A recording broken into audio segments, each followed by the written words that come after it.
broadcast network, AFTERBUZZ TV. Over 20 million weekly downloads in over 150 countries, and your #1 source for after-show entertainment.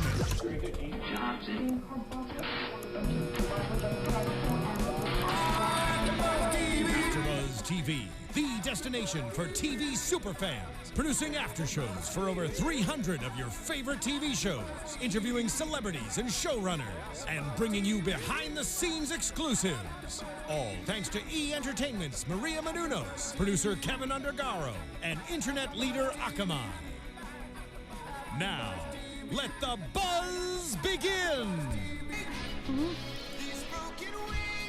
Yes. Take it. Oh. Aren't you glad I'm guessing?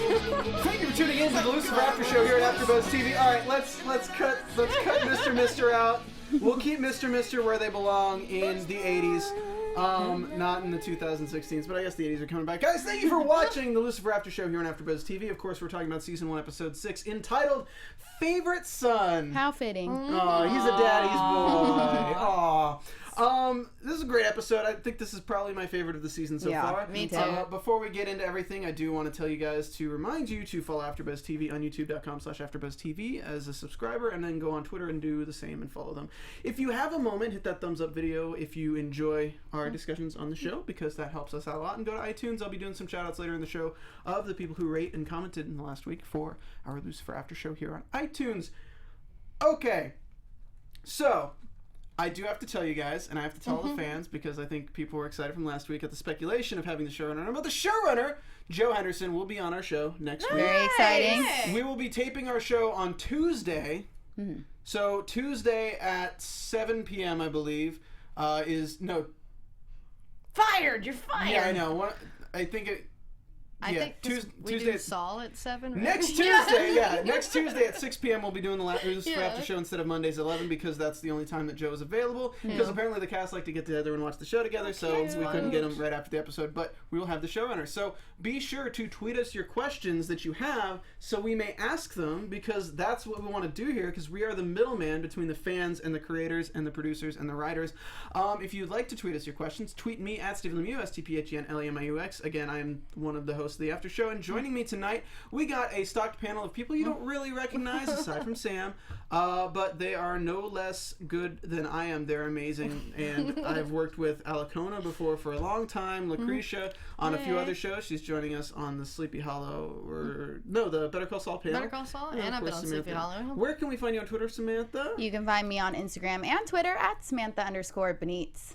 And Alikona Bradford. Hey everybody, I'm Alikona Bradford. You can find me at Boys and Beauty 01 on Twitter. You can also find my YouTube channel, Boys and Beauty with Alikona. More on that later. Tossing it to Lacretia. Well, and of course, if you can spell my name right, it's LACRETIALYON. Find me on Twitter, Facebook, Instagram, because there is only one. There is only one. All right. So this episode, entitled Favorite Son. So we're dealing with we're gonna break down things, try and do characters. We're not gonna go in a timeline. I'm assuming everyone watching the show has seen the episode.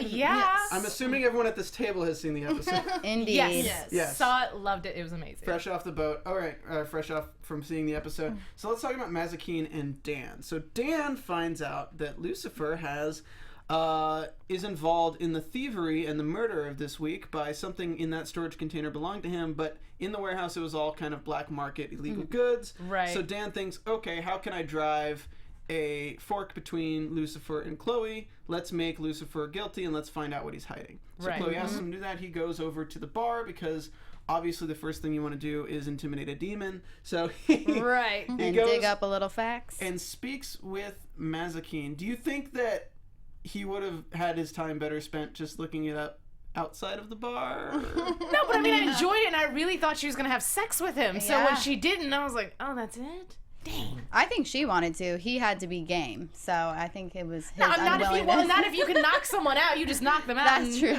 He did wake up unconscious. We're getting into some dangerous Cosby territory here, so let's just veer away from that. Okay. But do you think it's interesting that he's playing off trying to get Lucifer to find out what Lucifer's guilty of by talking to Maze, and Maze is trying to set Dan up with Chloe just to get. So they're kind of working towards the same. It's like it's a very sitcom. Yes, trope, right? everybody wants everybody out of alliance. Yeah.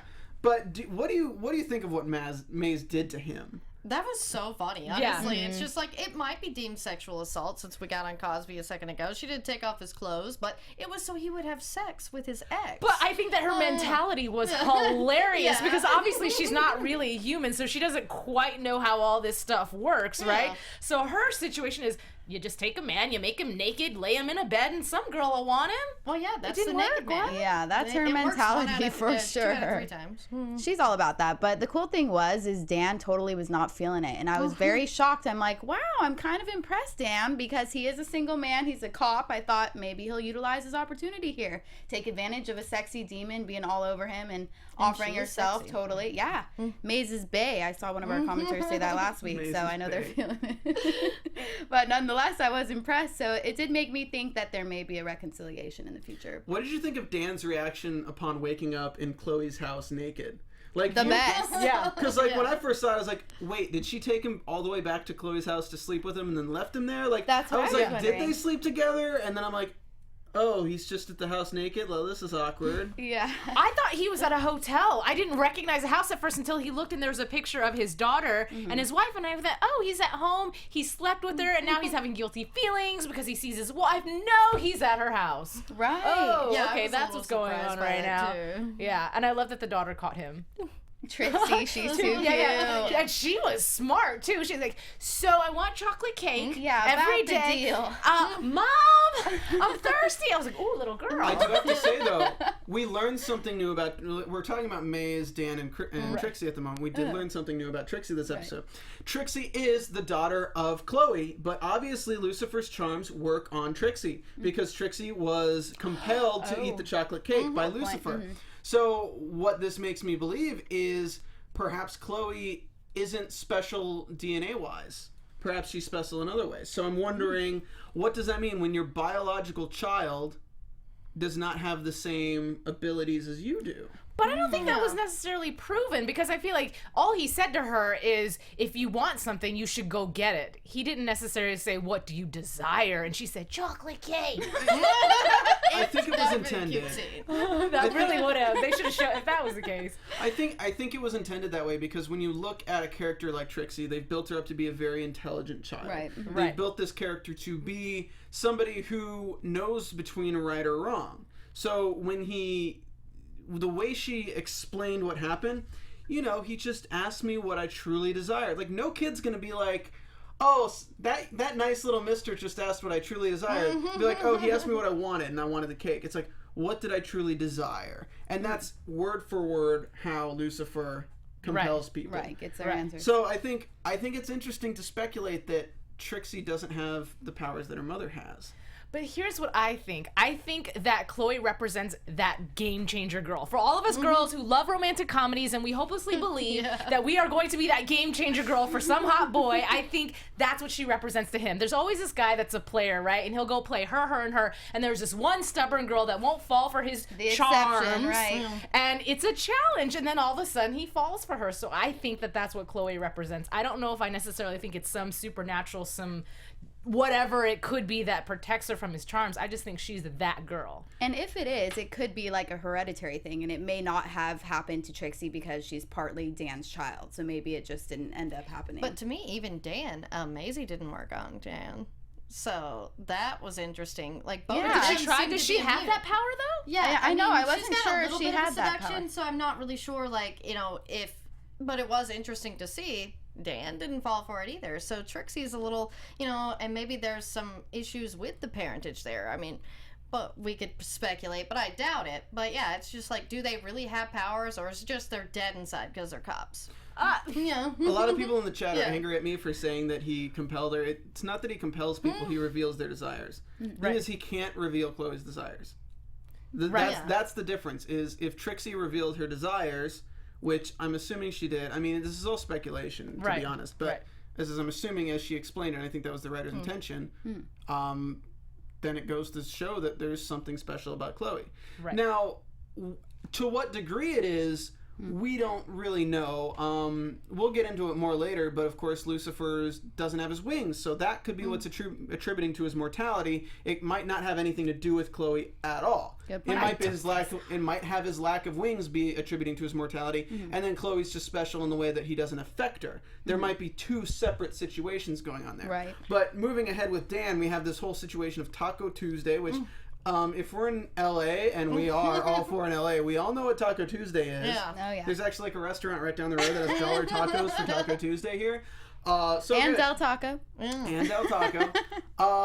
But this is the first time we see Dan actually making an attempt to get back into Chloe's life. Probably because he realizes he's never going to get anyone as hot as her, and also for the fact that he has a daughter with her. And she's a good woman. She Like, is, let's yeah. not put her Right. up. But I mean, it also She's finally getting personality. it gave us a peek into the why, because we didn't ever really truly find out why they broke up. Right. Do you know what I mean? Yeah. So obviously it's alluding to the fact that he's put work ahead of his family, which has Big been time, a situation. So he's now faced with this dilemma. Do I do the work thing, or do I do the family thing? And of course, I think that's also what was really great about him landing into that room naked and stuck with his pillow, is that he overheard the conversation she's having with Mom. Like, Dan is not going to change. And he's already, I feel like, slightly jealous because of the Lucifer situation anyway. So now she's got this handsome British guy who, you know, he's a club owner, he's this, that, and the third. A club owner? And he's Dangerous territory. Well, I'm gonna say he's making money, okay? That's what I mean. It came out wrong. I'm just saying. He get owns what you're stuff, saying. okay?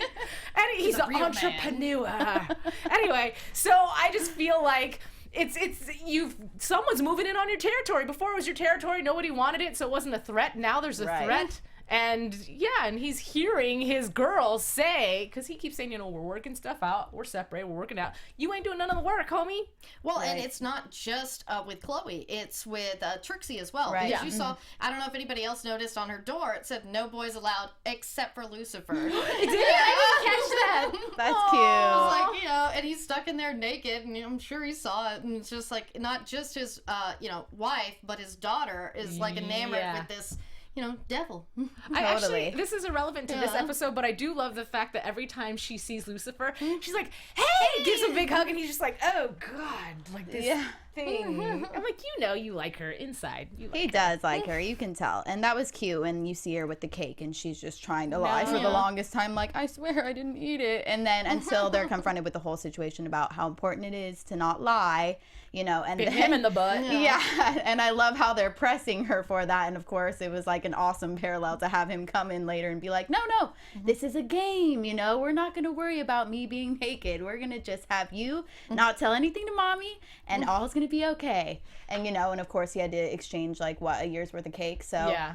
he learned it the hard way. Mommy's gonna notice when she puts on a few LBs and be like, "Where's that coming from?" A year worth of cake. I think this is This is one of the first episodes that we've had. We haven't had a direct metaphor between one story and the main case of the week story. Usually they use morality and they use metaphor to show, like, okay, this is what's going on in the case. This compares to these two characters in whatever way.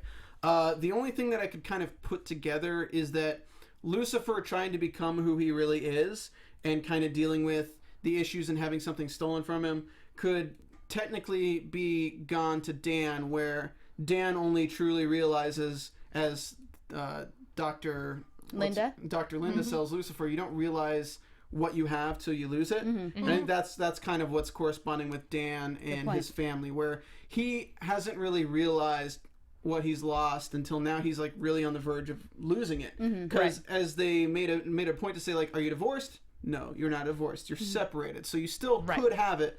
Once you sign those divorce papers, once you've gone too far, you can't get it back. And Dan is at the point of having Lucifer, he's afraid of Lucifer stealing who he is, because as much as he'd like to believe that he's for the work, as much as Lucifer would like to believe that he is not the devil, Dan is a family man. Dan wants to have this relationship. He wants to have that. And Lucifer, as much as he says he's not the devil, he is the devil. Yes. And he needs to own that. Right. Because as much as if he can go ahead and say, I came to humanity because I don't want to punish people, because I don't want to be in hell anymore. But what have you literally been doing every single week of this show is finding bad guys and punishing them because you can't stop punishing people. That's you don't see habitual. Amenadiel punishing people. Yeah. Well, no, I mean, it's habitual. It's just something that that's the only thing he knows how to do. And I think it was really great that he had that conversation with the therapist and for her to finally say, who are you? You know, and this is what he's doing on Earth. Like, you're trying on all these hats and trying to be all these things. Just try to be you. And I think at this point, he doesn't know who he is. He's just trying to figure it out. He's Samael. Yeah. He's got the identity issues, and she mentions that, you know, you need to embrace all of who you are. And then he said something along the lines of, you know, God shunned me. He made me a torturer. And now he's just kind of stuck and confined to this role. So part of me feels like he's not loving it anymore, though. Yeah, now that he's exposed to morality. Yeah. I don't think he ever did. And I actually really love that they did that reveal about his character because it gives him so much more dimension and more motive to be on Earth. Right. Because, I mean, I'll be honest, and I hope I don't offend anybody, but I've not been one to follow the Bible. I just wasn't raised that way, so I'm not familiar with the story. Sorry, guys. And so for them to come in and say, and maybe this isn't in the story, but, you know, this is who you are this son, and you are the favorite son, and he loved you. It's a gift, you know, and you are and he's just like, but it's not. It really is not a gift. I have to do this, and this, and who really wants to do that? Especially if you have a good heart, which is showing to me that he does have a good heart. Well, it's just, to be the favorite, you have to take on certain responsibilities. And it's just one of those unfortunate things, like, if, even like in production, right? You know, you might have a really, really terrible thing that you need to tell somebody to do, but if it's that bad, you need to tell somebody you trust to do it. You can't tell, like, the intern that you haven't talked to in 3 weeks to do something that needs to get done, because as terrible as a thing it is, like, maybe it's cleaning the bathrooms or whatever, you can tell the intern to do it, but they're not going to understand. You tell somebody you trust to do it because this is like, okay, clean the bathroom because we have an executive coming, and if the bathrooms are dirty, everything can fall apart. You tell an intern they're clean the bathroom, they're going to be like, all right, I'll clean the bathroom. Yeah, like a light sweep. Yeah, so I think with naming this favorite son and having Amenadiel interact with Dr. Linda and how she talks to Lucifer, I want characters that can develop. I don't want characters that decide, this is the way I'm going, and this is definitely the way I'm going, and I'm going to be like this forever. And having Amenadiel talk to Dr. Linda about, okay, well, this is God's side of the thing. I know he knows the Bible when technically he's speaking straight from God. Right. This is God's side of it. This is the reason Lucifer is the devil. And tell him this, because obviously it's just something that he hasn't thought of yet, from a perspective he hasn't thought of. He's not going to want to hear it, but tell him and see how he reacts. And we get that when Amenadiel talks to Linda, and it's kind of funny, their relationship, because it's just super weird. I feel like there's sexual tension there. I'm like, I feel like he's trying to force the sexual tension just to get what he wants. Come on now. Hey, let's Dr. have some Linda, drinks. Let me get you tipsy, and then I can get you whatever I need to tell you. I'm gonna tell you. That's how you got to appeal to that doctor, unfortunately. Because she's got one over on Lucifer. I don't care what anybody says. Yeah, for sure. and she's all about him too. Like, oh, you seem so pure. When Amenadiel walks in, I'm like, look at her. She likes a little mix in between. But it's like, to me, the fact she likes that sexual chocolate. Yeah, she's all about whatever, good and bad, whatever, you know. And the fact that she's even talking to both sides is interesting to me, because I feel like they're going to use her as a ploy eventually to either get Lucifer back into hell or in some way to change Amenadiel's mind, or maybe Amenadiel is going to be stuck in a situation because Dr. Linda is ultimately going to protect Lucifer since she loves him first. You raise an interesting point there. I want to take out when you said eventually, because they're already using her as a ploy to try to get Lucifer back into hell. But I do like the possibility of Lucifer finding out that Amenadiel is in the same building. Yeah. Or that Amenadiel is in contact with her. Because if he finds out that, and he can speak to her in ways that if she tells Amenadiel, and he can use that. He can make Amenadiel think one thing because she tells him that, when meanwhile Lucifer is going a completely other direction. Right. Which is a great device that they haven't used yet, which would be awesome. Excuse me. I think we're going to constantly get the Amenadiel between Dr. Linda thing. I don't see the sexual tension. I think it's just a flirtation of convincing somebody to tell you That's something. what I was saying. Yeah, I think he's just trying to put it off on her. But do you think that his intentions are truly pure and what's best for Lucifer? or what's best for what his intentions are in the grand scheme of things? It's definitely Amadeus, intentions, because he wants him back in hell. Same thing with But for Mazikeen. his benefit, but for Lucifer's benefit, or just... I think it's for his own benefit, because obviously Lucifer wants to be here. He wants to be, he doesn't want to do this job that he's been burdened with his entire life, for eternity. And I think that's the thing is, them trying to convince him, like, Dr. Linda did in this episode, that he needs to embrace himself. But I think it's going to backfire, because he's not going to want to go back to hell and be that. He'll want to be that hell on earth in LA, where we live. This is what's so difficult with dealing with patients when you have like an intervention or something. Is this is kind of imagine a Menadil. Like Lucifer's addicted to a drug. Just let's hypothetically say Lucifer's addicted to a drug. A Menadil is the middleman between the person who's addicted and their father. So he's like the therapist in a way. And the father knows that the drug is bad for the son. And the father wants to make that decision saying, please don't do this drug. It's tearing you apart. I know what's best for you. Please just do it. And if Menadil's like the older brother, the older brother's going to listen to the father because the older brother or the younger brother's going to be like, Dad doesn't really want him doing this, so he shouldn't be doing this. But you can't force somebody to do something they don't want to do. Right. And I think this is the case with Lucifer. As much as to God and to a Menadil, what's best for Lucifer is to go back to hell, that might not necessarily be what's best for Lucifer. And until he firmly believes it himself, he's not going to do it. Right. It's also like losing weight. Like losing weight. People can tell you that being overweight is unhealthy all they want. Until you make the conscious decision that you're going to lose weight, to want to do it, it's not going to make a difference. It's just going to make you feel bad. Yeah. And he is the rebellious son. Do you think he's going to listen? Yeah. Yeah. Right. Well, that's the interesting thing, too, is that technically there's two sides to the story here that we can't really figure out, because you have God saying that Lucifer, or you have people saying that Lucifer is the rebellious son who left, and then you have Lucifer saying, no, I was cast out. Shunned, yes. So is he the rebellious son, or is he the dutiful son who went and did what he was told? Yeah, and that is the thing, is it's always like a double-edged sword, I guess you should say, because you have, like, on one side, I'm sure the truth is somewhere in the middle, but you think about, like, the actual Bible versus, like, the Satanic Bible, and they kind of mirror that. Like, this is about, someone who was cast out because he's bad, and now it's all about indulgence on the Anton LaVey Satanic Bible side. But on the regular Bible side, I mean, it is more like what we were seeing in this episode, talking about him being, God's favorite son that was cast down.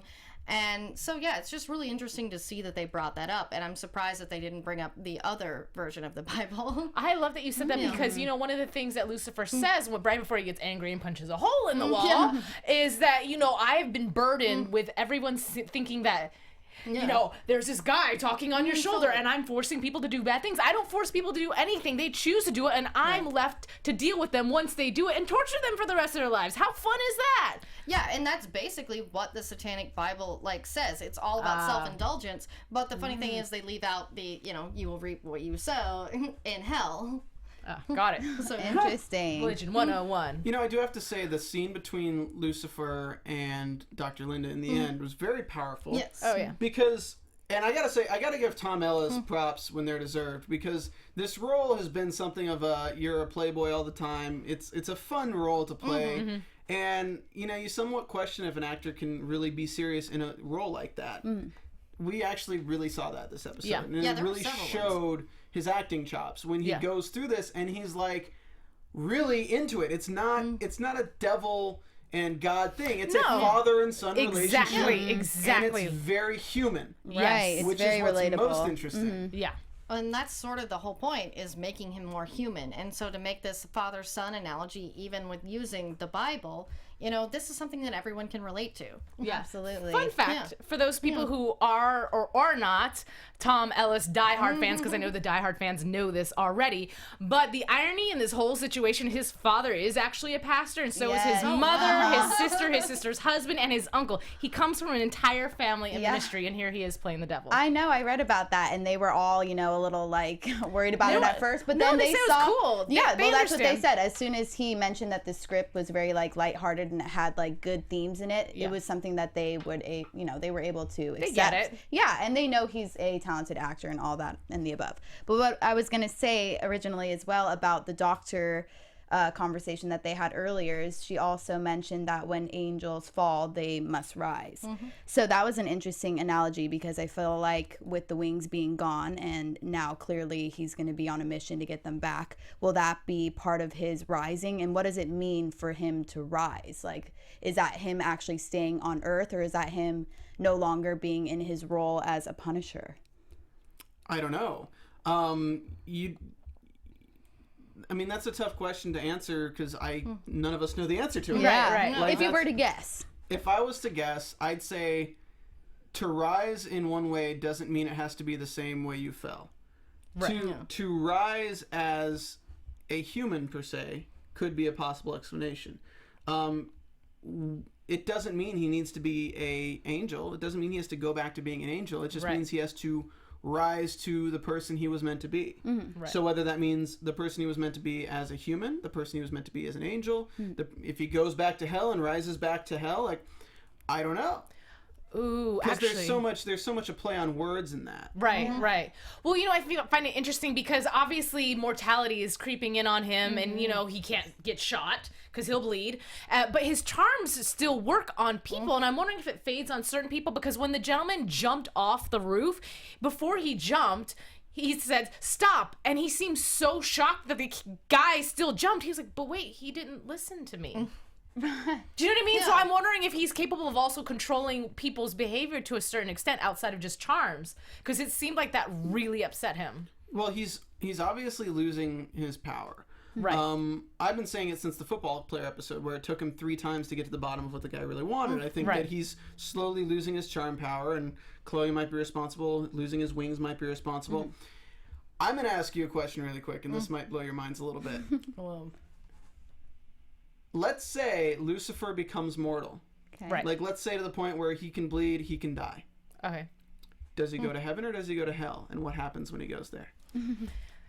Ooh, that's a good question. I feel like that would depend on his actions when he's actually on Earth, since that's such a big thing on Earth. That sounds so weird. Such a big thing on Earth. But I feel like it just depends on his life on Earth, his actions on Earth, what he's done since he's been here, and then that'll determine where he goes. If that makes sense. Because to go to hell, I mean, that's just giving everybody what they wanted, and I don't think that that's what would happen. I know. I feel like Maze would be down there and be like, there you go, you're free. Yeah, if that was the case, as soon as Maze found out that he shot and he bled, she'd probably be like, let's kill him. Let's get him home. Let's just kill him now. Yeah, and I think that is the thing, is her and Amandale probably would have thought of that if they knew he would just go straight to hell. But to be honest, who he is on Earth is not someone who deserves to go to hell. I mean, he's working with the police to stop bad guys. He's so proud of that. I know. Being Lucifer, he wanted to be Batman. So, I mean, I guess that makes sense, but... Yeah, he even left the 2 twin Britneys aside to go, do police business. I'm like, he's turning a new leaf today. Yeah. So let's actually talk about the case this week. We find out that a cargo container is stolen from a black market warehouse. A man is murdered, choked to death to take it. Lucifer is not very interested until Maze tells him that it is... Excuse me. Until Maze tells him that it was his container. We do this whole chase. We've talked about Dan and all that kind of stuff. We do this whole chase to him to figure out that it was... that they stole the container on purpose, and somebody hired the guy to steal the container. Somebody who knew what was in the container. Right. That's like the big cliffhanger for this episode, is who was it that knew what was in the container? How did they know? Are they from another world? Are they human? What is it? And we were wondering what was in the container. They didn't technically tell you in this episode, but if you watch the scenes from next week, it gives it away. Right, obviously. Guys, I'm going to just tell you. Right. It was his wings. Right. They really clued into it by doing a zoom in on his wings where they were cut off in the back. Yeah. So it was his wings in the container. He tells it was Russian dolls, so it's not technically a lie. I know. I was thinking that. I'm like, that was good. That was just a slight omission. But he I think tells her in the next episode. But anyways, that's a whole different situation. What I thought was interesting, though, is when it first went missing, obviously Maze is the one who's really concerned about it. He seems so unconcerned, and now that I know that's what's in there, was he not concerned because he was like, they're hidden pretty well. Or was he Yeah. like, it's okay, I'm on Earth, it's fine. Yeah, I was thinking he thought the Russian dolls were like a good diversion. He's like, all right, if I have those dolls in the container, since it's hidden off in the back, maybe nobody It'll turn will up. The know. container Right. will turn up eventually. Exactly. Like, I don't need the dolls. Like, the dolls are probably useless. The Just dolls a are red placeholder. for people Yeah. like if Or spirits, I was thinking, like, of like souls that he's That's what I possessed. thought was Yeah, going to be in that's there what I too. was Right? Like, Like voodoo in dolls there. ish. I think they're literally the red herring for people who are looking through containers to steal things. They would steal those instead of searching more. If it's just an empty Oh, container, like these must mean something. yeah, if it's an empty container, then they'd be more likely to look for secret things within it. Like, Right. why is this empty container in this room? Oh, let's measure it. Oh, it has a secret compartment in the back. Right. It's a pretty nice container. Lights come on when you open it. Like, Yeah. probably air Sealed conditioning. shut. I bet it's got like FaceTime in there, like just so Right. you can call your boo. Like, no. So people in the chat want us to talk about his singing. We'll talk about his singing, guys. All right, we'll talk about his singing. So we find out his wings are missing. Then he goes to the doctor and he's pissed off, puts his fist to the wall. She's kind of like, this guy's either strong or on speed or heroin or whatever you want to call it. PCP, I think, is what makes you feel invincible. Yeah. Drug knowledge. Why do you have it? Anyways. Yes. Sorry. Okay, so his wings. So the whole thing is who took his wings, and is his lack of wings making him mortal, or is it Chloe making him mortal? What do you guys think? Y'all know my opinion, so I'm going to not say anything. You're thinking he's hot either way, so you don't care. I mean, yes, I'm thinking he just needs to take his shirt off in every scene and everything will be fantastic for the rest of the season. But, like I said, I think it's Chloe. I think it's him starting to have human feelings, which is causing the crossover. It has... I don't think the wings are making him have human feelings. I think it's him immersing himself into this lifestyle and really secretly and not so secretly enjoying it. I guess I'm of the, other variety that it's got to be the wings just because I'm more into the supernatural than the love stuff. So, but that's just me. And But how long has he not had his wings? I'm assuming his wings were clipped when he was in heaven and he was an angel. They're white wings. Yeah. They're not and black he has wings. scars, and they look healed for so sure. I feel like they were clipped in heaven. He got sent to hell. He keeps them for whatever reason he may need them. Sentimental value, maybe. Yes. Yeah. I'm gonna just correct you right there. They're clipped when he comes to Earth. When he leaves hell, the wings are Oh, clipped. Yeah. then why are they 'Cause that's in white? the comic. Because Lucifer's still an angel. Oh. Yeah. Fallen angel, right? Like, just because you go to hell doesn't mean your wings change color. Well, what about Amandale or Amenadiel? Amenadiel? Sorry. He's got blacker wings. That's Yeah, because he's Maybe- black. He has Oh. black wings. Is that what it is? No, I'm just kidding. Whoa. Whoa. Whoa. Whoa. Hashtag heaven so white. No. It's like the Oscars. Wait, that's over the there. opposite. No, okay, but I think every angel just has different tones to their wings, and Lucifer is the fallen angel. He's one of the first sons of God, so I mean, pure white wings. That's the funny thing is because he was like the symbol of purity, Samael, God's favorite child, the purest angel, and he is now Lucifer in hell, whose name is associated with all the bad deeds that people have their own free will to do. Because when you have God giving humans free will, but then they blame all their free will lack of moral choices on the devil, I mean, that's messed up. If you really Right. put course. yourself in his... Like, it never feels good to be blamed for something that somebody else did. Right. Right. So that's what he's been dealing with for eons. So I understand that he's upset. I think that, I mean, we're kind of in prediction ground now, aren't we? Is there anything else we want to cover? Well, I mean, yes, The we singing, didn't yeah. talk about the singing. And we've I been liked reminded. the singing. We haven't heard him sing a full-blown song. We've seen him play the piano a bit, but to actually hear him belt a few tunes, I was like, is that him?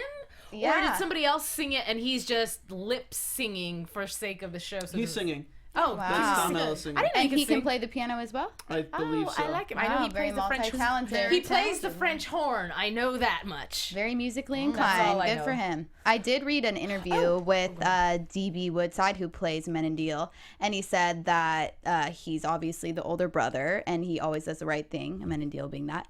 He always does what their father tells him to do, being God, and yet Lucifer is the one that always has been the favorite son. Lucifer is always the one who seems to get away with everything. Lucifer is also the one who seems to get the most attention. And as the season progresses, we will start to see Menendil's jealousy take over him and force him to do things he wouldn't normally do. Got it. And I thought that's also an interesting element because you have the relationship between a father and a son. But then if any of you have an older or a younger sibling, you know there's like that sibling rivalry. And there's always, I feel like the first kid is like, it goes through so much more, he or she, you know, and the second one is kind of like, oh, do whatever you want. You know, you're the freebie since I already learned all those also tough lessons with the first child. So I felt like that dynamic is really being shown a lot, and I feel like that is really going to play a big role in the future episodes as well. Definitely. I mean, that's a great quote. I also think it deals with the whole thing of free will, in that perhaps Amenadiel may be jealous of the fact that Lucifer is taking advantage of his free will. Right. Of course, the whole term is that God made humans in his image and gave them free will. So to assume that angels also have that will is interesting, because what happens when angels start not following their parents' orders? Right. So Yeah. people, I mean, you may think that something's going down in hell because Lucifer's not there, but it may just be, holy crap, Lucifer's disobeying God and nothing's happening to him. Maybe we can disobey God too. Right. So if we see Sets more and a more standard, angels or demons leaving their respective places, leaving the post per se, because they see that there's no harm befalling Lucifer, that could lead to interesting storylines as well. Yeah, I mean, go ahead. No, I was gonna say, just like how it sounds silly to connect this, but just how May said they stole your box. Okay, who cares? But nobody steals from you. You're just letting people know now that it's okay to steal from you. Same line of morale. Yep. You're letting people know that you can leave hell and it's okay. So therefore, we need to bring you back because we don't want you to set the example for everyone else. That is a good point. Yeah, because to me, I think that's the thing, is they're worried that he is going to influence the other angels, to disobey God. Like, he started this thing just like he did, when he went to hell. I mean, in some of the connotations of the story. And what's interesting is Boo 69Bs brings up about, what about the third child? What does that mean? And this just makes me think of Little Nicky. Like, I'd even seen that Adam Sandler movie. We got the two, badass interracial brothers here. Do we have like a retarded son like Nicky? Whoa! Wait. Okay, so wait, really quick though. Something I do want to bring up before we end this show is two things. One, Lucifer said, I'm sorry for the very first time. It's a little step, but it's a step. And Chloe actually admitted that she likes having him around. For That all was a the big trouble thing, you put yeah. me through, she got very emotional. Her eyes were a little bit watery at the thought of Lucifer not being around anymore. And she had said, like, I actually like having you around. That's the start to me of something. Yep, I'm seeing a romance pending, definitely. And I saw an interesting comment. I wanted to bring this up because I researched it a little, and it was from last week. Daniel Santiago wrote that, I thought that Chloe might be Elaine Belloc from the comics. Michael's daughter. Maybe the show just changes her origins a bit to fit the plot. And Elaine's character in the comics is a young girl with special powers. I read on Wiki that she can talk to the dead and see into the minds of other people, can alter her appearance, and she encounters Lucifer and takes part in the adventures and battles surrounding him. So I thought maybe, but in the comics I read that these powers didn't come, I believe, until after she was dead. So I'm not really sure if there is a correlation. I know they didn't base the series entirely off the comics, but I thought that might be an interesting point as to if she is a angel of some sort, or what her relation is and the whole dynamic between them two. Somebody in the chat's talking about my comment on the wings, on how, Lucifer's got white, they all have different colors. Right. I don't think that necessarily doesn't matter. I think that Amenadiel, of course, is more of a gray area character. He's willing to do both good and bad. I think the fact that Lucifer has pure white wings is an indication of he's never going to do something evil for the sake of doing something evil. So I did want to point that out. But no, I'm excited. I'd be excited to see that character in the show. Yeah. If we get her. I know. I'm not really sure, but I read into it and I was like, that's an interesting point. And that comment was kind of left in multiple areas. And I was like, okay, they're really trying to get us to read this. And I kind of wanted to see what that would be to the show. So I don't know. It'd be cool to see some more supernatural elements, especially from Chloe. That would shock the heck out of me. So I'd enjoy it. So we're running a little bit short on time, so let's go ahead and get into news and gossip. Oh, okay. Yes. Okay, guys, so you may not be familiar with me on this show, but I host a few other shows, and one of the things I always talk about is Boys and Beauty, which is my channel on YouTube. Every week I host a show from my bathtub, because that's where us girls like to relax, and we talk about boys and beauty. So this week, my hashtag Hottie of the Week was Tom Ellis, and one of the things I just talked about in this particular segment, I was talking about the fact that how he got into acting was he had trouble pulling girls, quote unquote, in school, and one day he was having a conversation with an English teacher who had said, we're having the worst time getting boys in the theater. We have 12 girls and 1 boy. And Tom was like, well, in That's that a good case, ratio. I'm going to join the theater because, and he ended up falling in love with acting instead of the girls. So this is what I'm talking about in this segment. I was just talking about how Hottie is and how he reminds me of somebody else. So anyways, just a little sneak peek into what I do in my tub on a weekly basis. With a stick. And all of us ladies, because I mean, think about it, okay? He's 6'3". The man is handsome. He's got a great accent. And if you look at him with a squint, he slightly resembles Mark Paul Gosselaar. And back in high school, that show was still in syndication. So, Saved by the Bell, yes, hi. Anyways, so I keep on talking. You don't have to watch the rest. Find me on YouTube. But what I do is I usually pair up a beauty tip with my subject matter. So I taught people how to make their makeup, quote unquote, immortal. So I'm a makeup artist. I've done it for 15 years. And one of the biggest troubles we have as women is it melts off. So I give you my perfect combo of primers of how to make it not melt off. And we talk more about Tom Ellis. So anyways, find me on YouTube, like, comment, subscribe, and let me know in the comment section that you found me via the Lucifer after show. So I know. I don't give you a shout out. Okay, that's it. All right, let's go ahead and get into predictions. Yes. And now, your AfterBuzz TV prediction. All right, I think his wings were stolen to be put on an art show. Wow, that's an awesome prediction. I'm not even kidding. Like, I think that because he's a club owner, somebody had looked into like his private assets and figured that he might have hidden away something priceless. They found it and they think that it's just art. I think when we see it like being hoisted up, I think it's going to be like the center display at an art show. Oh, definitely. I feel like they still move. It's almost like Maleficent, right? Like they in the movie with Angelina Jolie, like they can still move. I feel like once it's hanging up there, you'll see a few flutters or something. Like when right Lucifer when they have the comes audience come in, watch, it'll be dark and the setting will be right, and then like. No, but they'll want to fly to him. They're his. Do you know what I mean? Good point. Right, like they kind of did in the movie. Yeah, yeah. Anyways. I like that idea. Yeah, sorry, I stole your prediction. Keep going, Steven, if you have more to say. You want to take your turn. No, yeah, I think they're going to an art show. I think he talks to Amenadiel about how they've been stolen, and I think they're going to look for them. I believe that within them looking for them, somebody will learn of their power, or Amenadiel will take the wings and force him back to hell, and try to force him back to hell by taking the wings and like forcing them onto him. And I think Lucifer will destroy his wings. I think that by destroying his wings, he ensures that he can't be forced back into hell, back into his father's wishes. And it would kind of create an interesting story arc to figure out what he does by coming to terms with being mortal for a while.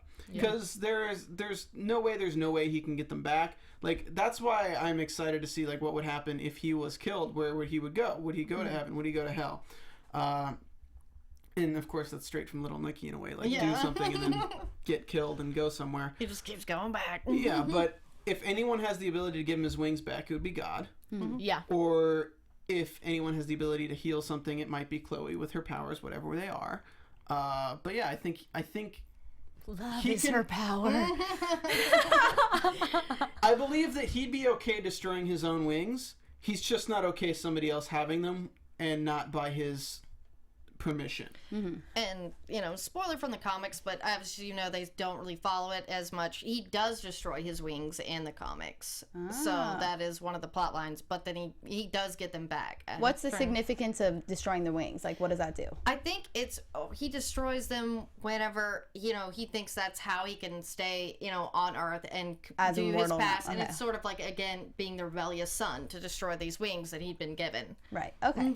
I feel like somebody out there, whoever stole them, whether it's true or not, because I know you guys are saying you feel like that's where his powers come from. I feel like whoever stole them probably felt that way too, and that's their motive for stealing them, because they want to have whatever it is that those wings can allow one to do. I don't know. I'm like, maybe, but then again, it's LA, so I feel like they're all about the va-va-voom and show off these beautiful fancy wings that they got from anywhere. So it could definitely be that, though. I'm seeing that could happen in the next episode. And I also think that Lucifer is going to be in a race with Amenadiel and possibly Mace. We're also going to be trying to get back his wings, possibly. But I think they're trying to help him. You saw them in the premiere, or not the premiere, the I preview. They were Mace, sitting on the couch together, trying to, whoever they were investigating, have a conversation, trying to find his wings together. They may seem that way, but I don't know. I think their motives are kind of against Lucifer at this point, just because they want him in a position that he doesn't necessarily want to be in at this particular moment. And then again, he may utilize the voodoo dolls. I'm not not sure if those are going to come into play, but maybe they do have some type of hidden power that may help out with the whole situation. The Russian dolls? I maybe. I just don't see it. I see them as just like a useless placeholder. Yeah. But I think the reason why it's an art thing is because they've stressed in the preview they could kill many people because just one part of Lucifer is super powerful. Can you imagine like an angel's wings? What would happen if somebody knew how to utilize the power within it? Right. But I think this show is too bound by the restrictions of it has to stay realistic.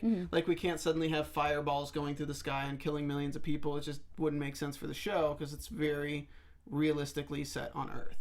So I think that's their swing. If somebody else tried to put on the wings, what would happen? They'd fall off. I don't think anything would happen, to be honest. Not if they had like a nice little like. They look like they still had a piece of flesh on them. Yeah, they did. They definitely had. They just David Bowie descends from the skies and attaches them. Every time Lucifer loses his wings, David Bowie, an '80s singer, gets his wings. Wow. I'm gonna stop. That's our show. Yeah. Sounds good. Thank you for joining us today, Alikona. Thank you for having me, guys. Lacretia, welcome to the panel. All right, thanks, guys. We'll have to have Alikona back if she ever... Yeah, love me some Tom Ellis. Guys, of course, thank you again for joining us. Go ahead and go to iTunes, leave us those comments and ratings, and tell us what you think of the show. We'll give you a shout out. We didn't get anyone new in the past week, but I'll give another shout out to Melissa Darnold for doing what she does on the iTunes stuff. You can follow me on Twitter at Stephen Lemieux, that's STBHNLEMIEUX, as well as check out my network, The Popcorn Talk, where you can find all your movie discussion needs from Star Wars, Marvel, DC, to movie reviews, to anything you need at youtube.com/Popcorn Talk Network. Samantha, where can we find you? Once again, you can find me on Instagram and Twitter at Samantha_Benitz. And I am Alikona Bradford. Again, find me on YouTube, Boys and Beauty with Alikona. And yes, I will come back to this panel the second that Lucifer and Chloe make bittersweet love to one another. You better believe I will be sitting in this chair. Amen. Well, and again, guys, if you can spell it right, it's LACRETIALYON. Find me on Twitter, Instagram, Facebook, whatever, and also here at AfterBuzz for the Castle After Show, Better Call Saul, and the GH Report. All right, guys, thank you so much. Again, we'll see you guys next week on Tuesday, where we have Joe Henderson, showrunner of Lucifer, in studio. Tweet us your questions again, and we'll see you then. Bye. Bye. From executive producers Maria Menounos, Kevin Undergaro, Phil Svitek, and the entire AfterBuzz TV staff, we would like to thank you for listening to the AfterBuzz TV network. To watch or listen to other after shows and post comments or questions, be sure to visit AfterBuzzTV.com. I'm Sir Richard Wentworth, and this has been a presentation of AfterBuzz TV. Buzz you later.